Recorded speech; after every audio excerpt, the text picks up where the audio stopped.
Ladies and gentlemen, thank you for standing by. Welcome to PTC Therapeutics' fourth quarter and full year 2025 earnings conference call. All participants are in a listen-only mode. After the presentation, there will be a question-and-answer session. Today's conference is being recorded. I would now like to turn the conference over to Ellen Cavalieri, Head of Investor Relations. Please go ahead. Good afternoon, and thank you for joining us to discuss PTC Therapeutics' fourth quarter and year-end 2025 corporate update and financial results. I am joined today by our Chief Executive Officer, Dr. Matthew Klein, our Chief Business Officer, Eric Pauwels, and our Chief Financial Officer, Pierre Gravier. Today's call will include forward-looking statements based on our current expectations. These statements are subject to certain risks and uncertainties, and actual results may differ materially.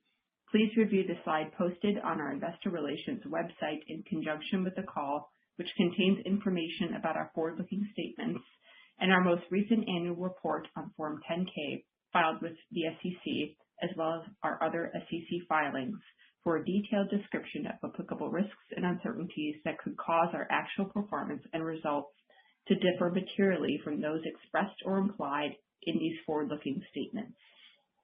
Additionally, we will disclose certain non-GAAP information during this call. Information regarding our use of GAAP to non-GAAP financial measures and reconciliation of GAAP to non-GAAP are available in today's earnings release. I will now pass the call over to our CEO, Dr. Matthew Klein. Matt? Thank you all for joining the call today. 2025 was a year of many significant successes for PTC, positioning us well for 2026 and beyond. I'll start by reviewing the highlights from 2025 and then share our key objectives for 2026. The main highlight of 2025 was the initial global approvals and launch of Sephience for children and adults living with PKU. As we have discussed, Sephience will be the foundational product for PTC's near-term growth. In 2025, we gained approval for Sephience in the US, EU, Japan, and other countries, all within several months. The global launch is off to a strong start, with broad uptake across all key patient segments and age groups.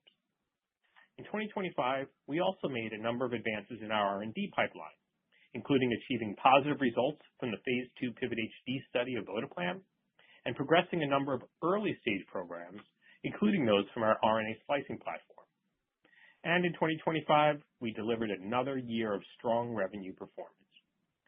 Fourth quarter net product and royalty revenue was $263 million, and full year 2025 total net product and royalty revenue was $831 million, exceeding guidance of $750 to $800 million.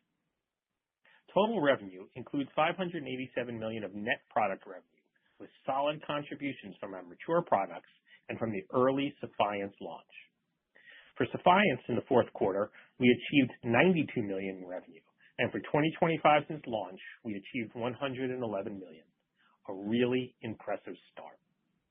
In addition to this strong revenue performance, non-GAAP R&D and SG&A OpEx for 2025 was $728 million, coming in below our guidance of $730 to $760 million. With our strong commercial execution, disciplined OpEx management, as well as the monetization of the remainder of the Evrysdi royalty for $240 million in December 2025, we ended the year with $1.95 billion in cash. This financial strength will enable us to continue to support our commercial and R&D portfolios, as well as engage in strategic business development.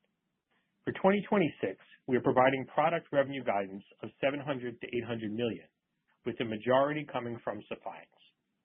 This guidance represents 19 to 36% year-over-year product revenue growth.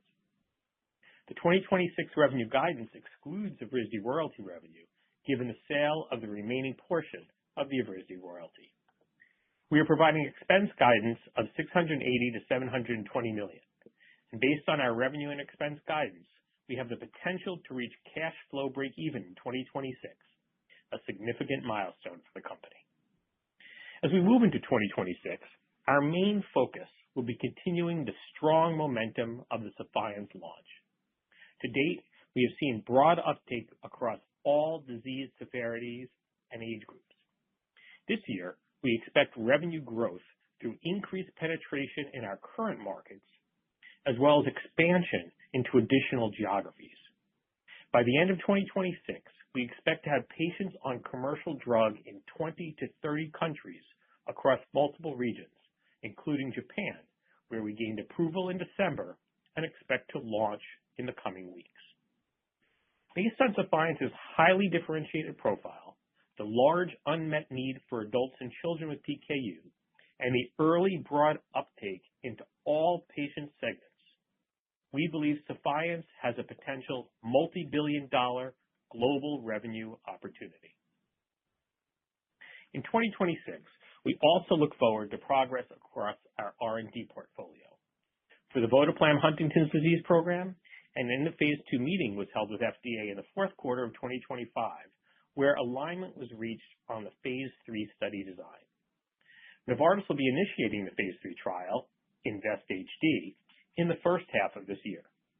This trial could serve as a confirmatory study in the context of accelerated approval or as a registration trial. We also expect to have results from the phase 2 PIVOT-HD extension study in the first half of 2026, once all participants cross the 24-month time point. For vatiquinone, we had a Type C meeting with FDA last December where we discussed potential next steps in the development program following the CRL for the vatiquinone NDA.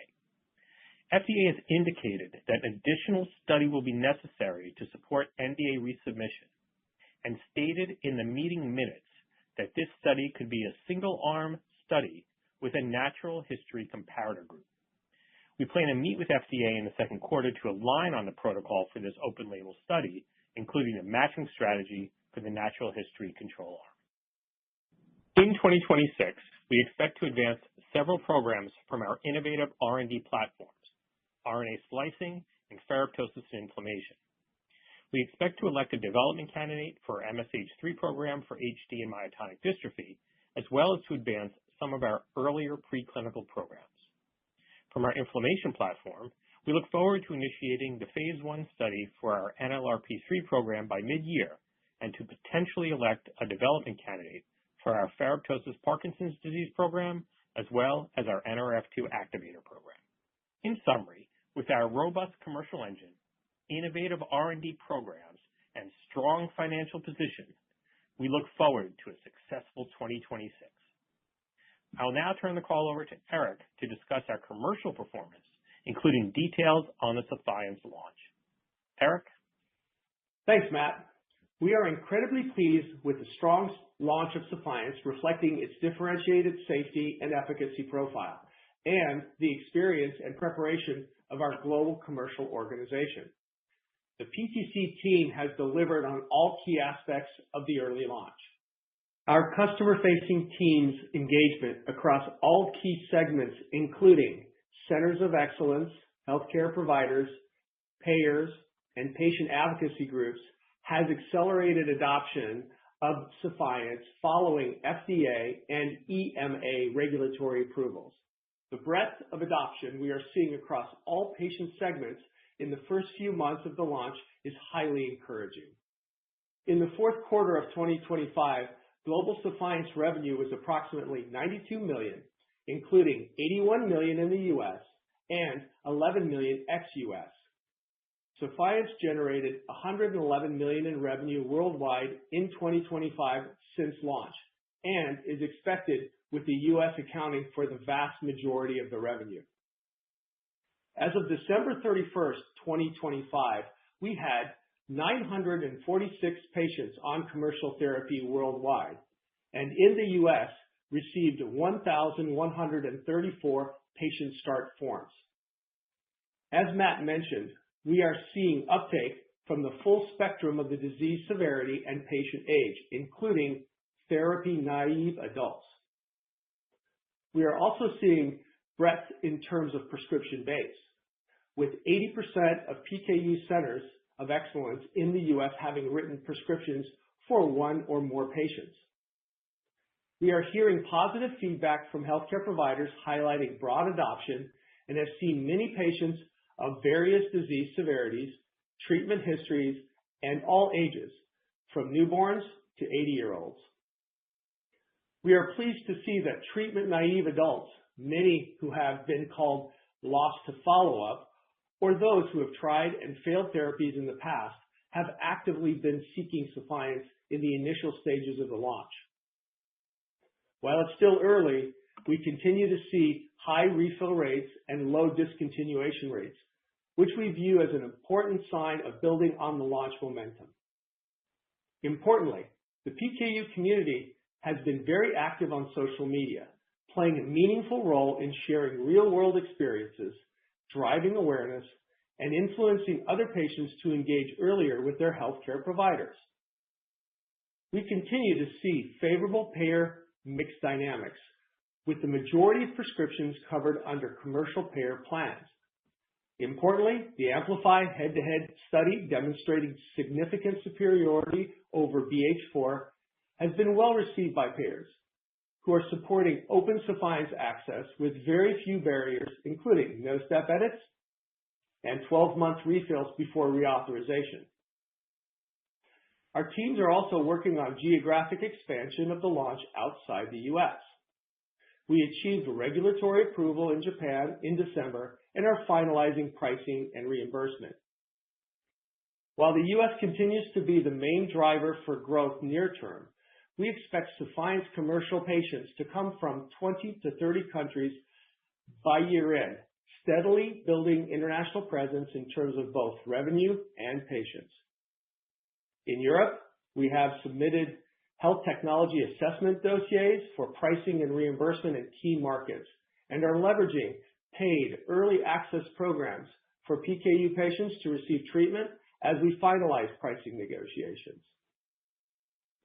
As we accelerate the launch in 2026, we believe the long-term opportunity for Sephience remains significant. In the U.S. alone, there are approximately 17,000 patients, and new patients being identified via newborn screening, with the majority of these patients tied to PKU centers of excellence. The clinical data package of Sephience highly differentiated efficacy, safety, and dual mechanism of action supports broad penetration across the PKU population and positions Sephience as the potential standard of care. These compelling data and the large orphan patient pool create a significant runway for the future growth of the brand.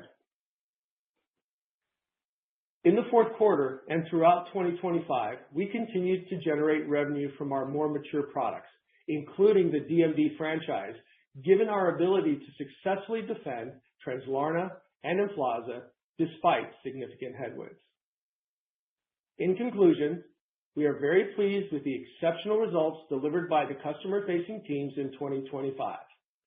We are excited by the early launch Sephience metrics as we continue to build and execute on a world-class rare disease product launch. With that, I will now turn the call over to Pierre for a financial update. Pierre? Thanks, Eric. I will now share the financial highlights of our fourth quarter and full year 2025. Beginning with top-line results. Total net product and royalty revenue for the fourth quarter was $263 million, including Sephience net product revenue of $92 million. DMD franchise revenue for the quarter was $66 million, with Translarna net product revenue of $39 million and Emflaza net product revenue of $27 million. For Evrysdi, Roche achieved fourth quarter global revenue of approximately $584 million, resulting in royalty revenue of $79 million. Our full year 2025 total net product and royalty revenue was $831 million, exceeding guidance. Total product revenue for 2025 was $587 million, including $111 million of Sephience revenue and $382 million of DMD franchise revenue. For Evrysdi, full year royalty revenue was $244 million. For the fourth quarter of 2025, non-GAAP R&D expense was $124 million, excluding $9 million in non-cash stock-based compensation expense, compared to $116 million for the fourth quarter of 2024 excluding $9 million in non-cash stock-based compensation expense.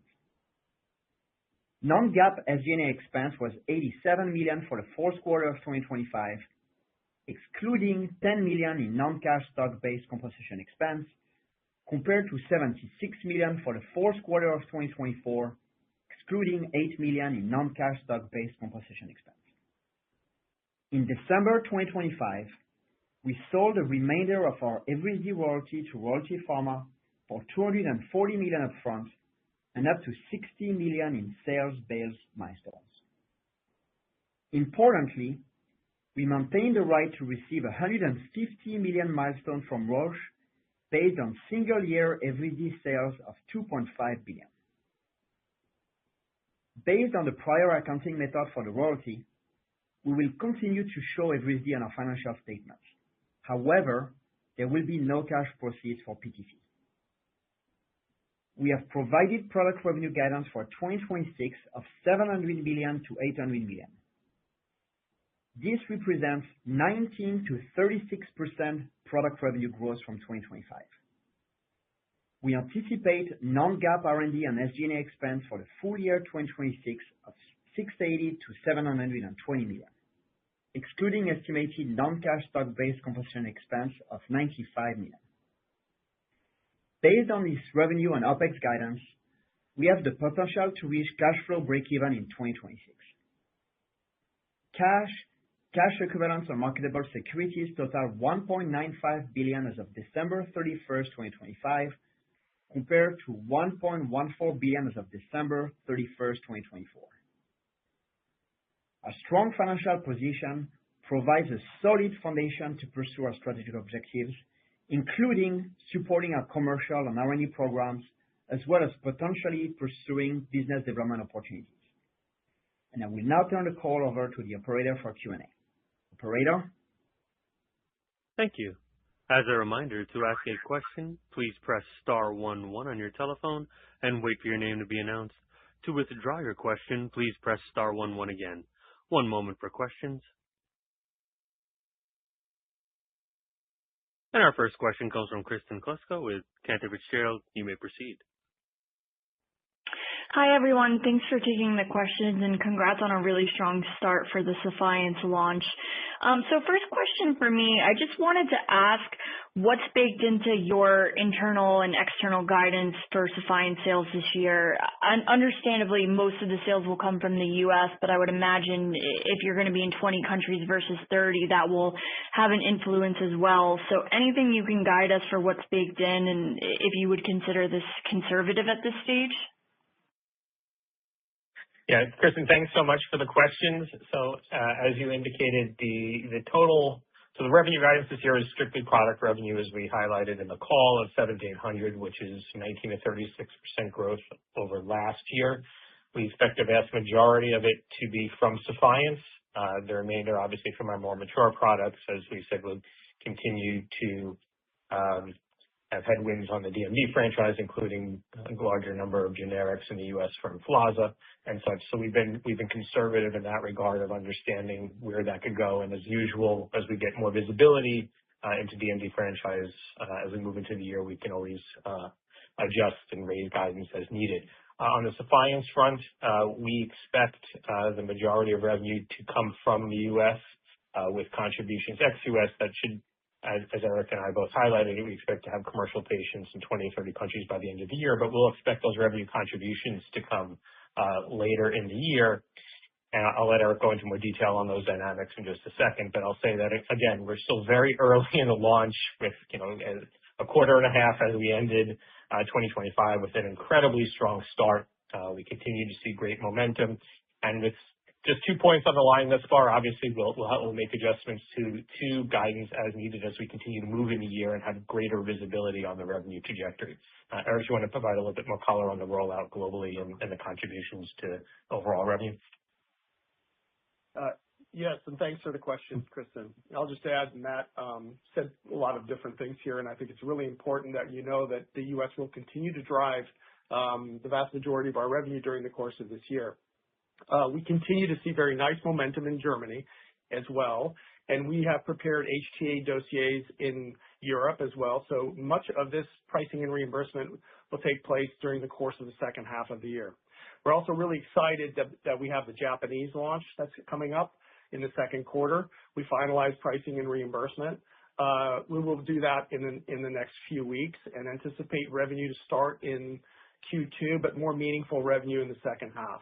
The good news as well is we had approval this week in Brazil, a very important market as well, and we'll begin processes with the named patient programs.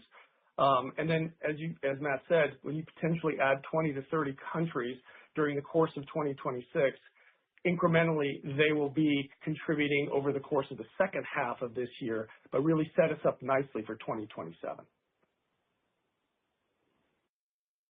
Thanks. And then my follow-up question is, in your prepared remarks, you mentioned that you are seeing some of these patients that are, quote, lost to follow-up now becoming aware and wanting to get on the therapy. How is that dynamic working? How are they becoming aware of it? And do you think that they've just kind of been lost to follow-up because there was really no reason for them to go to office in the past? And maybe if you could just comment on some of the trends you're seeing within each of these specialty centers uniquely. Like, some of the feedback we hear is physicians are trying it on their more difficult patients first, and if they respond well, then they're kind of encouraging others to consider treatment as well. Thanks again, everyone. Yeah, thanks, Kristen. You've captured a number of the complex dynamics that we're seeing early on. So let's first start with this loss to follow-up bucket, which I think was a term I think that really started with the physician saying that there's a lot of adults that they don't see who are not on therapies, and they don't see them in clinic. And what we've learned is that there's a number of these adults out there who still have some of them still have associations with the clinic, whether it's periodic with dietitians or nurse practitioners, and others who maybe not are associated with the center. But I think what they have in common, and I believe this came out in your session today with the MPQA, adults want to be on therapies. And so I think what was a little bit misunderstood early on is loss to follow-up and not coming to see a doctor was equated with not wanting to be on therapy, and that's not the case. I mean, it's 2026 now, social media, things on people are plugged into what's going on in the community, and I think, as you talked about as well, what we see is a lot of activity on social media, sharing the transformative benefits a lot of the patients have had with Sephience, including being able to try foods for the first time, having feed control, overall feeling better. And this gets out there. I mean, there's actually social media influencers in the PKU community. So there are, just because someone's not seeing a doctor doesn't mean they're not network, doesn't mean that they don't want to be on the therapy. And so I think what we're starting to see is engagement of these folks as a new therapy is available that has demonstrated to be safe, with ease of use, and has been able to deliver benefits that are so important to patients. In terms of the center dynamics, it's not a one-size-fits-all necessarily, but we are seeing early on that centers are tending to want to try those who are therapy naive or tried and failed other therapies before those who are on therapies. And as you pointed to, we've heard from a few centers, they're trying some of their more challenging patients who desperately need a therapy. And the feedback there has been really positive, with some of the more severe patients having really strong responses, which is really helping to put Sephience right there as first-line therapy to try for all patients, regardless of severity. And then, of course, if it works in the most severe patients, there's greater confidence over time that those who are on current therapies, including oral therapies, could get switched over. So overall, it's been a very strong response. And I would point out this loss to follow-up doesn't mean loss to follow-up. It's just one of those lessons that when a drug is launched and you're out in the real world, the dynamics play out as the dynamics are, and not always as the docs may have predicted. And again, overall, it's just been really impressive to see that those hardest to treat patients and hardest to reach patients are being reached and helped so early in the launch. Thank you. Thank you. Our next question comes from Tazeen Ahmad with Bank of America. You may proceed. Hi, guys. Good evening. Thanks for taking my question. I wanted to get a little bit of color on vatiquinone. So FDA has asked for an additional study for FA. Can you provide any color on details? So do you know what kind of a study you would need to run? How many patients, over what time period? Any kind of color that you could provide would be great here. Thank you. Yeah, sure, Tazeen. Thank you for the question. As we've talked about before, and is visible to everyone publicly, the CRL for vatiquinone was really based on statistical considerations. We had demonstrated significant effect on the upright stability scale, which is the most relevant and meaningful scale for the young patients enrolled in that study. This drug continued to show to be safe. And I think in our discussions with FDA, this may be FDA giving us an opportunity to provide additional data through an open label or single arm study within natural history control. And I think that, again, this speaks to the potential need to just have some additional evidence beyond what was there in MOVE-FA to provide the totality needed to gain approval. So we obviously want to meet with FDA, as they have suggested we do, to go over that open label protocol, go through all the details of the matching criteria with the FA-COMS natural history database. As we've talked about before, Friedreich's ataxia and the FA community has done a great job of building a rigorous and robust natural history database that was used by Reata for approval, so there's regulatory precedent using it. And so we will, again, be using that, and we're just in process now of finalizing what the subject number would look like and duration of treatment. So more to come on that. We expect to meet with the FDA in the second quarter. That meeting's been requested and scheduled so that we can get final alignment, and then we can share those details and look to get this study started as quickly as possible. Obviously, we're excited to have an opportunity to do a study like this that wouldn't subject younger patients to a placebo and really allows us to get that additional treatment evidence that we would need for approval. So then, just to follow up on that, since they gave you a suggestion, should we just assume that that's what you are planning on doing, and is that also baked in to your OpEx guidance for this year, OpEx expenses for this year? Yeah, absolutely. They had written it into the minutes that this was an option for us to take to collect the additional evidence, and so that will be what we'll pursue. Discussions would be on that protocol. There is some OpEx for the FA study, and there'd be no change to that. It's entirely possible with an open label study. It may obviously be less costly since it's a little less involved than having to manufacture placebo and all the blinding and some of the logistics required in the CRO operations. But no, for sure, no increased OpEx related to doing this study. Okay, thank you. Thank you. Our next question comes from Ellie Merle with Barclays. You may proceed. Hey guys, thanks for taking the question. On Sephience, first, just what are your expectations for the discontinuation rate commercially? Specifically, how long do you think physicians will wait to see if patients respond or not? And I guess the threshold that physicians view for response. And then just a separate question, just in terms of the cadence of new starts from here. Are you seeing a steady number of new start forms this year so far, or did you see a bolus up front? And if you could just talk to sort of how you see the rate of new starts evolving, I guess, in the U.S. over the course of the year. Thanks. Yep. Thank you very much for the questions, Ellie. I'll just start and I'll pass it over to Eric. I think as we've talked about thus far, it's still early days in the launch, and we're seeing very low numbers of discontinuations, very high prescription renewal rate. It's still early days, but yeah, it's obviously very encouraging. Eric, do you want to talk a little bit how we're thinking about that dynamic over time and cadence of starts going forward? Yeah, I mean, on the discontinuation rate, that's really important because obviously part of what we're doing is building a prevalence, and we're discontinuation rates as well as refills are something we're watching very carefully.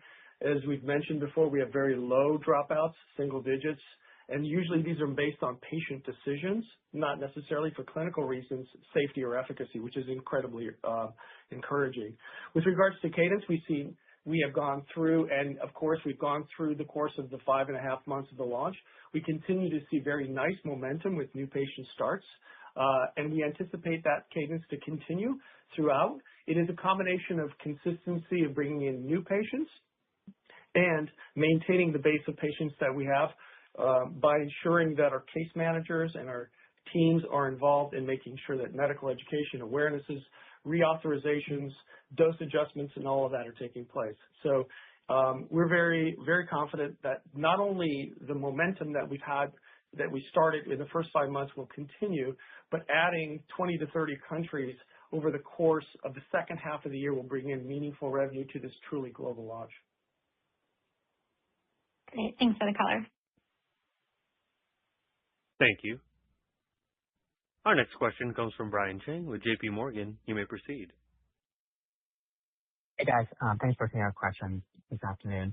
How should we think about Sephience growth in Europe once we reach the end of the 6-month free pricing period? Specifically, how the negotiated price balance out the projected uptick in the market? Thank you. Thanks very much for the questions, Brian. Eric, do you want to talk a little bit about German dynamics and pricing? Sure. First of all, we're really pleased with the launch because the vast majorities of the centers of excellence in Germany have prescribed Sephience. So we have an incredibly experienced team that's been managing that process. Keep in mind, we've also had a number of products that we've launched, and we've gone through this process right now to get pricing and reimbursement. We have already gotten the assessment from GBA and AMNOG on the benefit rating, and we're in this process right now for pricing and reimbursement.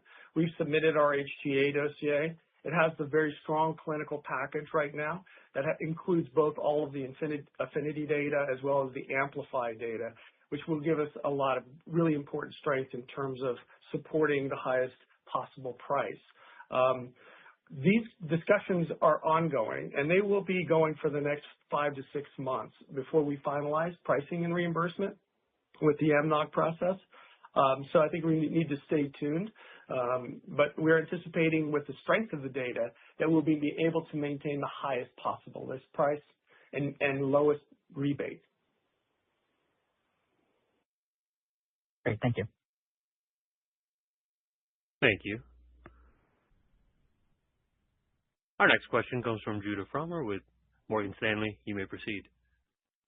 Yeah, hi guys. Thanks for taking the questions. Maybe just to follow up on Sephience, anything you can point to in reimbursement dynamics that have kind of shifted as we move through the initial stages of the launch, maybe specifically for those patients getting approved to be on first-line therapy with Sephience? And then separately, just on the comments around potential to pursue business development, I guess, how do you think about prioritizing, the internal early stage pipeline and bolting onto that versus kind of going in alternate directions? Yeah, thank you for the questions, Judah. I'll let Eric talk a little about the color on reimbursement dynamics and Pierre briefly on BD. So, Eric, you want to go first? Yeah. Thanks for the question, Judah. First of all, we're really pleased with the interactions that we've had with both the U.S. commercial payers and the government payers. We've had some pretty experienced teams of our field-based teams with both MSLs as well as market access that have met with payers now that cover more than 250 million lives.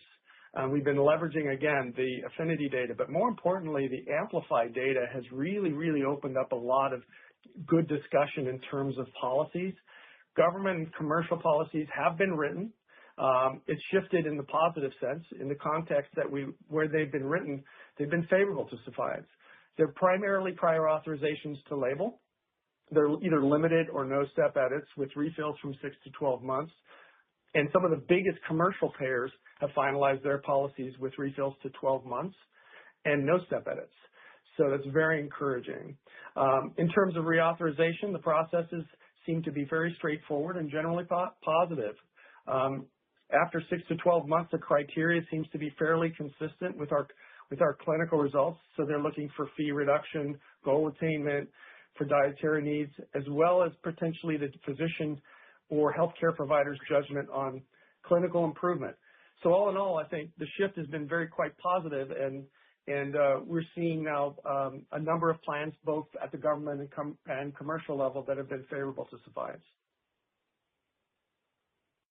And on BD, first of all, we're in a strong financial position with $1.95 billion cash as we start the year. Sephience is off to a great start, and we see it to be a multi-billion-dollar opportunity. we're obviously focused on the launch and continuing to expand globally, as well as, develop our internal R&D pipeline. Rest assured, we have enough cash to do both at the same time, no problem. But we're open to accelerate top-line growth via business development opportunities. We will be disciplined, and we will make sure to always look at maximizing shareholder returns. Thanks. Thank you. Our next question comes from Ben Burnett with Wells Fargo. You may proceed. Great. Thanks so much. I want to ask also about Sephience. Just, what kind of Q1 dynamic should we expect? I guess any color on kind of discounting or any other sort of typical Q1 dynamics that we should be modeling? And then also, where do you expect kind of the majority of the demand to kind of come from going forward? So kind of talked about some of these loss to follow-up patients, but going forward, are the switches kind of the more important group, or do you see kind of adoption from both? Thanks for the questions, Ben. Let me grab the second question. Take the second question first. Look, I think one of the things that has been impressive to us early on in the launch is the breadth of uptake, both in terms of age, with patients as young as a couple months of age up to 80 years, as well as the full spectrum of severity, seeing less severe patients, classical patients with non-BH4 responsive, and different patient segments, those that are currently on therapies, with those who are in therapy now just talked about. And I think we've had the majority thus far coming from those who've tried and failed previous therapies. Being that we're still in the early stages of the launch, I think what we expect in the short term is continued broad penetration as we go deeper and deeper. There's no reason to see a slowdown in those that have tried and failed coming on, those that may be therapy naive. And I think over time, we'll probably see more of the switches that goes on therapies for the simple reason that what we're hearing is there's a preference at the centers to try to get those who don't have a therapy right now or have tried and failed therapy to get on a therapy first before switching. Of course, the Amplify data shows, as well as other studies continue to show, every patient who's been on BH4, generic or branded, has a much better response to Sephience, whether that's in terms of Phe lowering and diet liberalization. So time and time again, that is the case. And there's awareness about that in the healthcare provider community, which is why we expect over time we'll see those switches come. But for now, I think the story is going to continue to be breadth in terms of the segments, breadth in terms of severity. And the other thing I'll point out that early on, as Eric raised in his comments, we've gotten prescriptions from over 80% of the centers of excellence. And at this stage of the launch, it's usually the opposite. It's usually 20 have prescribed, and you're trying to get into the larger numbers. What we're seeing, again, is a story of breadth, of getting penetration into these expert centers, which, again, we expect will continue over time.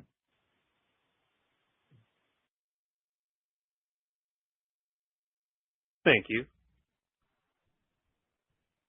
Our next question comes from Clara Dong with Jefferies. You may proceed.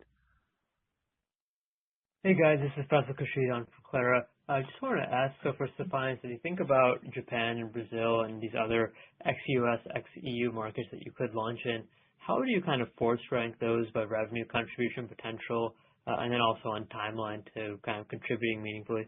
Thank you. Great. Thank you for the question. As we said, we expect going forward, the majority will continue to come from the U.S., but we'll start seeing those contributions from ex-U.S. And Eric, do you want to talk a little about how we're thinking about timing and contribution? Yeah, timing and contribution in those key markets are very important. We're already getting to the very end of this quarter, and we will have negotiated pricing and reimbursement in Japan. I think we're really pleased with the approval there. It's a full and broad label. Our staff is already on the ground. They're fully trained. They're profiling the centers of excellence. And we anticipate first commercial sales from Japan in the second quarter with more meaningful revenue in the second half. I want to remind you there's about 1,000 PKU patients in Japan. However, it's a very, very high-priced and premiumly priced market with 10 years of orphan drug exclusivity. So we've got a long runway and a very experienced team there. We're also really pleased with the dynamics of Brazil because Brazil has over 5,000 diagnosed patients, and they're concentrated in major cities. We're pleased because our team there is incredibly experienced. They've launched multiple products in the rare disease space. They know how to navigate the named patient program aspects in Brazil. So the team has gone through already for more than a year, profiled a number of the centers of excellence, healthcare providers, KOLs, and the advocacy groups, and the named patient programs are in place and ready to go since the approval this week. So we have a number of patients already identified. Pricing submission will take place shortly in the coming days. And we anticipate, again, more meaningful revenue because the named patient programs do take a little longer to go through in Brazil, but we would anticipate more meaningful revenue towards the end of this year. Great. Thank you. Thank you. Our next question comes from Brian Abrahams with RBC. You may proceed. Hi, this is Joan for Brian. Thanks for taking our question. I wanted to ask on Votoplam. Can you walk us through the phase 3 study design? How are you thinking about potential approval pathways there? What might be some scenarios that could enable approval prior to primary reading out? And separately, can you also quickly comment on your net pricing expectations for Sephience? Thank you. Hey, sure. Joe, thanks for the questions. Let me take the first one, and then I'll turn it over to Peter to talk about net pricing. So this, as we talked about, there was an FDA meeting in the fourth quarter where the key focus of that meeting was achieving alignment with FDA on the design of this phase 3 study, INVEST-HD. As you know, this will be conducted fully by Novartis, funded fully by Novartis, but obviously we participate as a member of the Joint Development Committee. And the idea was to set this study up to either serve as a confirmatory study in the context of potential accelerated approval based on the PIVOT-HD open label extension data, or itself as a registration study. And as we shared at JP Morgan, this will be a placebo-controlled study with a 3-to-2 randomization of Votoplam to placebo and a targeted enrollment of approximately 770 participants in over 30 countries with a primary endpoint in change in cUHDRS. There is an interim analysis planned for both efficacy and futility, so there is that potential that if accelerated approval is not achievable based on the PIVOT-HD study with an interim analysis, that could potentially bring an earlier approval prior to the completion of all patients getting through that INVEST-HD study. Peter, do you want to talk a little bit on net pricing? Yeah, absolutely. The interesting dynamic in the PKU setting is 2/3 of the patients are commercial, which is very rare, and usually in some other settings, for instance, the Duchenne, it's 50-50 split. And we said we expect the gross to net between 15 to 25%. At the start of the launch will be in the lower hand of that side, and as we get to steady state, will increase over time. Thank you. Thank you. Our next question comes from Joseph Thome with TD Cowen. You may proceed. Hi there. Good afternoon. Thank you for taking my question and congrats on the progress. Maybe to follow up on the Huntington's program, I guess now that Novartis is in charge of the program, are they also in charge of any further disclosures from the phase 1/2 program, or should we expect anything in May of this year? Kind of how does that work? And then I guess, is there another planned FDA meeting on the data that you have right now, I guess, to use that package for accelerated approval? Just trying to understand that component. And then lastly, in the phase 3, what triggers that interim analysis? Thank you. Okay, thanks for the questions, Joe.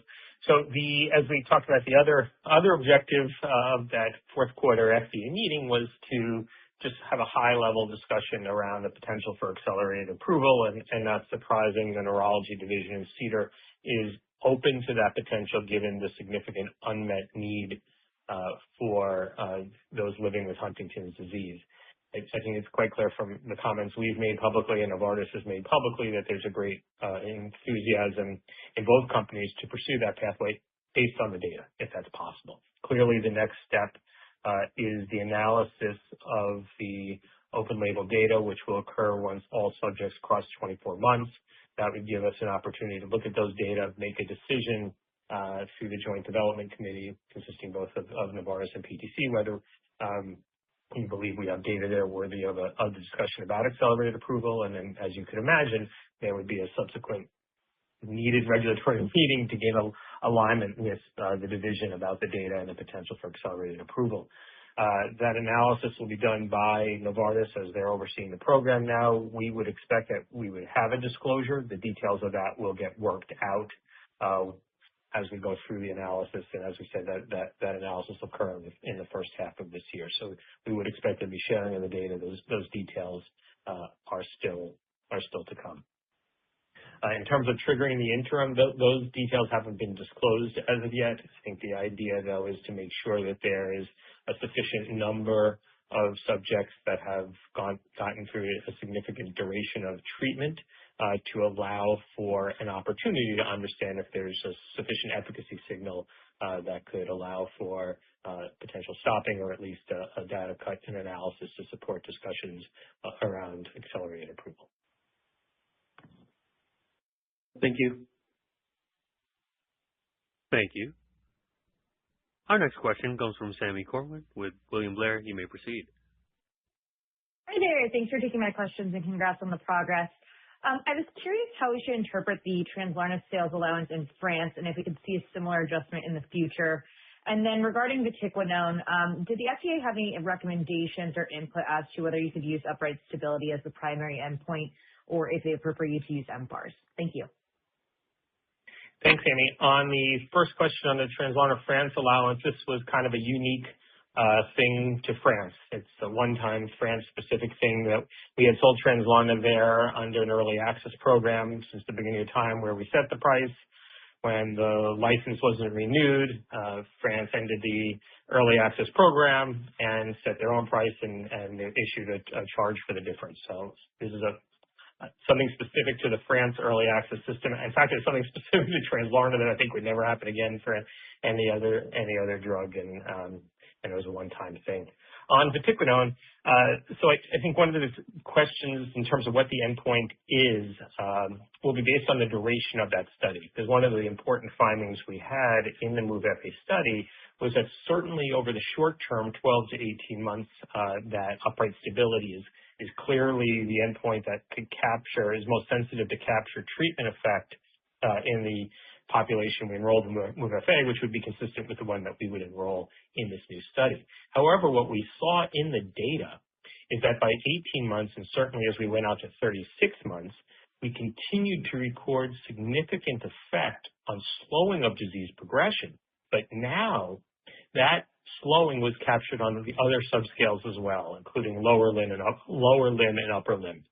So that's why I say that depending on the duration of the study, if we were looking at something a little bit longer than 18 months, then it would probably make the most sense to have the mFARS as the primary endpoint. Because really the goal here is to demonstrate significant effect on slowing of progression, and how that's done with mFARS and the subscales is based on the patients and the duration of the study.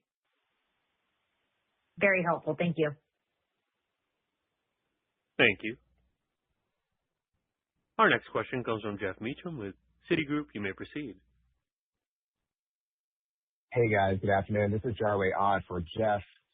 Maybe going back to Sephience and thinking about OUS geographies, a lot of the early trends that we've been seeing in the U.S. are pretty encouraging with regard to, capturing loss to follow-up patients and some of these early start trends and also awareness on social media. So maybe thinking about Japan and Brazil and then other geographies you're thinking about, could these trends also be similar, or is your internal expectation that it's just too early to tell? Thanks.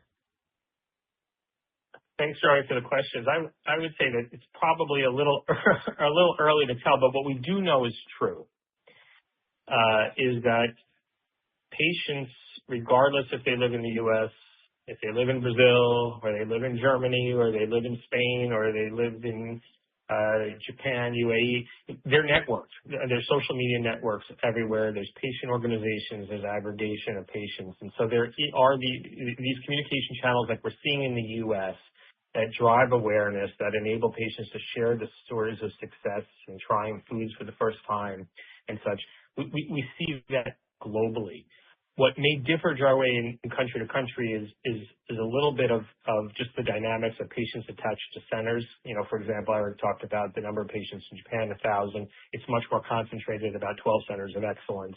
There's a number of centers of excellence in Germany where things are concentrated. So the dynamics in the segments may differ a little, but I think what there is in common in some of these countries is a higher attachment to the centers of excellence and social media channels. And I think the dynamics in Brazil may be different yet, but as Eric pointed out, our teams have a lot of experience working in all of the different regions and states of Brazil, understanding the dynamics of patient organizations, the importance of local governments and advocacy groups. How do you establish access? What's necessary to leverage the judicialization process for early treatments while still trying to get access and reimbursement through CNET and Convatec. So I think this is where having that experience and understanding the dynamics unique to certain geographies will allow us to have early success as we launch. Thanks, Matt. Maybe one follow-up is that you mentioned earlier that about 80% or maybe slightly over 80% of centers of excellence in the U.S. have prescribed Sephience. So maybe just thinking about the remaining 20% of the pie, what do you think they need to see in order for them to get on board Sephience's, proven efficacy and excellent tolerability and safety profile? Yeah, I'll let Eric talk about that. I mean, because this is a unique dynamic at this stage of launch to be an 80-20 instead of the 20-80. But Eric's much about that. Yeah. I mean, to Matt's point, it's remarkable to have, after 5 months, 80% of your centers that have written multiple prescriptions in the U.S. And we have seen the same dynamics in Germany in these centers of excellence. So that's very encouraging. It means that the clinical efficacy of the product in the real world experience is playing out. Of course, there's always going to be a few laggers. We have a number of key things that we're doing in the field. We have frequent touch points with all of the centers of excellence on either a daily or weekly basis. And with those few laggers, we're doing a number of key medical education programs at peer-to-peer. We have newly published data that's now going to be in peer review, obviously with the affinity, the long-term extension, amplify, the mechanism of action, number of these things that we can bring forward. But I think one of the main points is patient demand, social media, and the push-through that these inquiries will have on these centers to accelerate adoption. I think these patient testimonies from other centers that have utilized this will move those remaining few laggers. Makes sense. Thanks, guys. Thank you. Our next question comes from Luke Herrmann with Baird. You may proceed. Hi, team. Thanks for the question. Just another on vatiquinone. Are you able to share some additional color on your base case for the external control matching strategy in order to maximize the likelihood of a statistical hit? And I guess what are the key features you need to align on with FDA at this point? Thanks. Yeah. Thanks for the question, Luke. Obviously, we have experience from the MOVE-FA study of having done this natural history match on key factors that we had aligned with FDA on as part of the statistical analysis plan and had 50% slowing over 3 years relative to natural history. So I think we've got a good sense, as does FDA, on those matching factors, and they're the things that exactly that you'd expect: age of onset, baseline mFARS scores, things that get at making sure that you have similar baseline severity as well as similarities and things that drive progression. Again, we're fortunate to be in a situation where there's regulatory precedence for using these natural history matching with the FA Natural History Registry. We've done it ourselves, and FDA is familiar with it. So that really helps. So really what comes down to the alignment is making certain that the FDA is comfortable with this matching approach, details of the model, statistical aspects of the model, how we're going to do the analysis, and duration of study and subject numbers. So really those key points, so as we move down what is a relatively unprecedented path for a neurological disease, having this opportunity to have an open label natural history comparison to allow for us to file We just want to make sure that everything's buttoned up and we're as aligned as much as possible prior to starting that.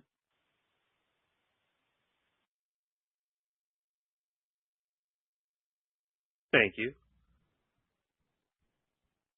Our next question comes from Joon Lee with Truist. You may proceed. Congrats on a strong quarter, and thanks for taking the questions. This is Asim on for June, just a couple from us. Firstly, Palynziq has an upcoming PDUFA for adolescents with PKU coming up in the next week. Is that something that we should be paying attention to? And just quickly on the gross to net, the move towards the 15 to 25% range you previously mentioned, should we expect that this year? Thank you. Thanks for the questions, June. The first question is the potential label expansion of Palynziq to adolescents. Look, I think as we've talked about, one thing that's becoming clearer to us is Sephience is reaching that point where it'll become first line of treatment. It'll be the first line of care, given that it is oral, convenient, strong safety tolerability profile, and demonstrated efficacy across the full spectrum of patients. And, I think even if Palynziq is approved in younger patients, I think given its history of safety tolerability, challenges with administration, duration for lengthy time for titration to get to a dose that may be effective and safe, all of those things I think will keep it as sort of second line behind Sephience. As you can imagine, for adolescents, there would be a lot of benefits to having an effective drug that's oral, strong safety and tolerability record versus one that may have more challenges in that regard. Your question on G to N, 15 to 25% tier, did you want to follow up on that? Yeah, absolutely. I think, as I mentioned, we're on the lower end, and it will take multiple quarters to reach the top end. So it's going to be slow and steady, and it will not be our expectation to hit the top end this year. Thank you. Thank you. Our next question comes from Joseph Schwartz with Leerink Partners. You may proceed. Hi, it's Judy on for Joe. Just one question from us. At R&D Day, you highlighted your new splicing and inflammation programs. What are the first clinical proof of concept milestones that would provide validation, and/or how do you view the catalyst path for these programs? And how are you prioritizing capital allocation as you target cash flow break even for these?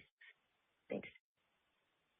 Yeah, thanks for the question. I think, first of all, in terms of splicing, we can confidently say that has been a well-validated platform. I think certainly both Evrysdi, the success of Evrysdi, and the success thus far of votoplam certainly substantiates the potential for splicing to deliver transformational and very valuable therapies.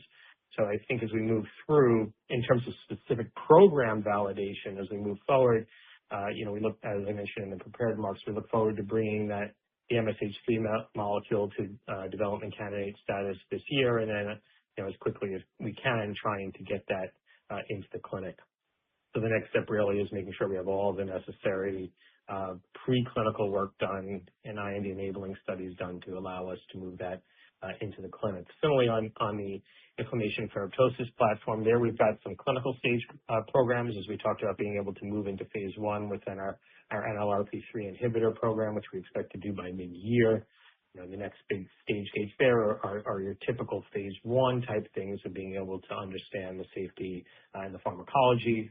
We also have the potential to start the phase 2 program for the DHODH inhibitor this year. And then the early stage programs, I highlighted both the Parkinson's ferroptosis program as well as the NRF2 activator program, and both are nearing that DC stage. So we're still at that point where we're ticking the boxes to make sure we have all those gating non-clinical toxicology and pharmacodynamic studies done to allow us to move those forward. So we look forward to hitting those milestones and being able to get these programs forward as quickly as possible. Peter, do you want to talk a bit about capital allocation? Yeah, I will mention a few things. Number one, we demonstrated over the last few years that we're very disciplined from an OPEX management. You see revenue increase and strong Sephience launch on OPEX over the years. We've been very disciplined. We'll continue to be. That's important to us to reach a cash flow break even and be cash flow positive after that. We are highly focused on the momentum of Sephience and expanding globally. That's important to us. You mentioned our R&D day and our R&D programs, which will continue to develop both on the splicing platform as well as ferroptosis and inflammation. And finally, we're open to look at BD opportunities, as I mentioned, and ways to accelerate top-line growth.